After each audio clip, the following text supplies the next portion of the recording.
لیکن اختیار دینے کے بعد اللہ تعالیٰ فرماتے ہیں میں جانتا ہوں کہ کون سا انسان، کون سا مرد، کون سی عورت، کون سا بچہ، کون سا فرد، کون سا جن کون سا راستہ اختیار کرے گا، جنت کے راستے پر چلے گا یا جہنم کے راستے پر چلے گا، کامیابی کے راستے پر چلے گا یا ناکامی کے راستے پر چلے گا۔ اللہ فرماتے ہیں میں جانتا ہوں۔ الحمدللہ رب العالمین والصلاة والسلام علی سید الانبیاء والمرسلین، اما بعد۔ آپ کے سامنے سورۃ القلم کے پہلے رکوع کا خلاصہ بیان کیا جا رہا ہے۔ سورۃ القلم کی 52 آیات ہیں اور 2 رکوع ہیں۔ اس سورت کا نام سورۃ القلم اس لیے رکھا کہ اسی سورت کی ابتدائی آیات میں قلم کا ذکر ہے۔ اللہ تعالیٰ نے القلم کی قسم اٹھائی، تو قیامت تک آنے والی امت کو بتا دیا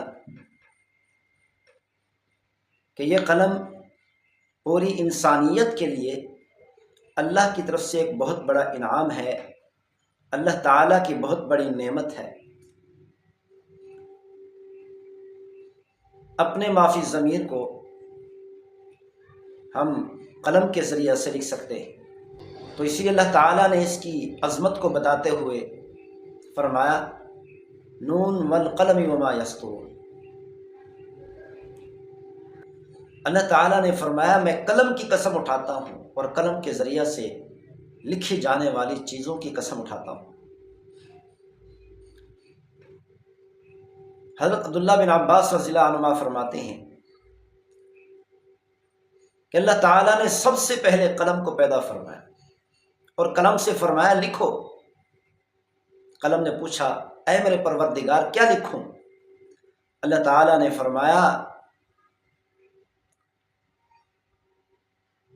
قیامت تک آنے والے سارے احوال لکھ دو۔ تو قلم نے قیامت تک آنے والے سارے احوال کو لکھ دیا۔ اللہ تعالیٰ نے زمین آسمانوں کو پیدا کرنے سے 50,000 سال پہلے قلم کو پیدا فرمایا اور قلم سے فرمایا لکھ دو۔ قلم نے پوچھا اے ہمارے پروردگار کیا لکھیں؟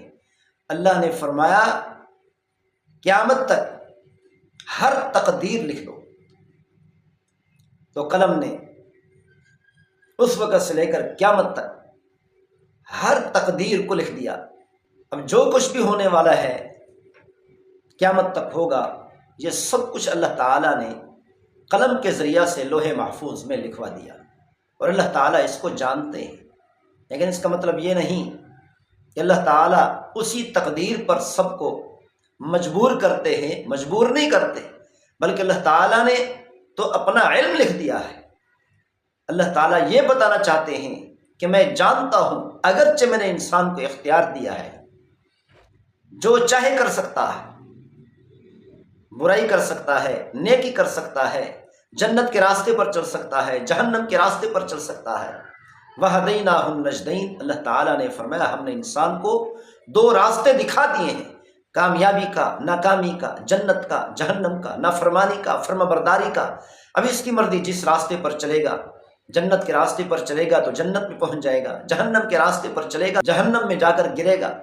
اللہ تعالیٰ ہم سب کی جہنم سے حفاظت فرمائے، اللہ تعالیٰ ہم سب کی جہنم سے حفاظت فرمائے۔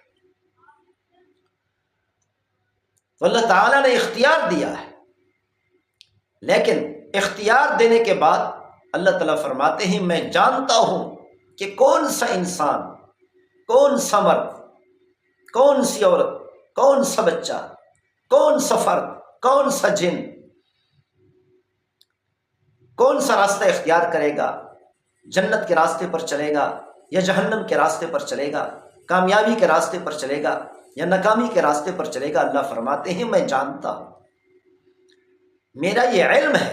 اس کا مطلب یہ نہیں کہ میں نے انسانوں کو اور جنات کو مجبور کر رکھا ہے اپنی تقدیر کے مطابق چلنے، نہیں، بلکہ اللہ تعالیٰ یہ فرماتے ہیں وَلَوْ شِئْنَا لَآتَيْنَا كُلَّ نَفْسٍ هُدَاهَا، تو اللہ تعالیٰ فرماتے ہیں کہ اگر ہم چاہتے تو ہم سب کی گدی کو پکڑ کر اپنے من چاہے راستے پر چلا دیتے، ہدایت کے راستے پر چلا دیتے، ہر ایک کو پکڑ کر صحیح راستے پر چلاتے۔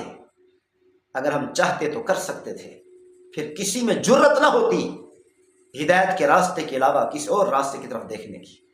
لیکن اللہ فرماتے ہیں اس طرح ہم نے نہیں کیا، ہم نے تو اختیار دیا ہوا ہے، لیکن اختیار دینے کے بعد ہم جانتے ہیں کہ اپنے اختیار کے مطابق ہر انسان کون سے راستے پر چلے گا، کون سا کام کرے گا، کون سا کام نہیں کرے گا، یہ سارے علوم اللہ فرماتے ہیں ہم جانتے ہیں۔ اس علم کو اللہ فرماتے ہیں ہم نے لوح محفوظ کے اندر تقدیر کی شکل میں لکھ دیا۔ آج جو قلم ہم استعمال کرتے ہیں، اس قلم کو سب سے پہلے اللہ تعالیٰ نے حضرت ادریس علیہ السلام سے بنوایا۔ حضرت ادریس علیہ السلام نے یہ قلم بنایا اور اس سے لکھا، اور آج تک ہم لکھ رہے ہیں اور قیامت تک لوگ لکھیں گے۔